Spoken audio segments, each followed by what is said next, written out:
C'est l'histoire d'un contrat d'une valeur de plus de 6 milliards de dollars. Le contrat minerai contre infrastructure signé en 2008 sous la présidence de Joseph Kabila ne passe plus. Son successeur et dirigeant actuel, Félix Tshisekedi, souhaite revoir les termes de l'accord entre Kinshasa et plusieurs entreprises chinoises. Il était, selon lui, mal négocié. En février dernier, l'inspection générale des finances de la République démocratique du Congo a révélé un grand déséquilibre avec ce contrat, déclarant que le côté chinois devrait débourser plus de 17 milliards de dollars pour que ce contrat vaille la peine, entre guillemets, en quelque sorte, pour le pays. Les diplomates chinois basés à Kinshasa avaient déclaré à cette époque-là que ce rapport était plein de préjugés et loin de la réalité. Kinshasa, bien sûr, souhaite se positionner de plus en plus comme un leader mondial de métaux rares et cherche des partenaires pour leur exploitation.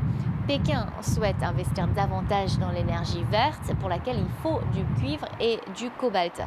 L'économie est donc au cœur de cette visite d'État de Félix Tshisekedi ici en Chine cette semaine. Mais on ne parle pas que des mines et de l'infrastructure. Après la rencontre avec son homologue chinois Xi Jinping, le président Tshisekedi va partir à Shanghai, la capitale économique du pays, et aussi à Shenzhen, où se situe notamment le QG de Huawei, le géant de la télécommunication chinois.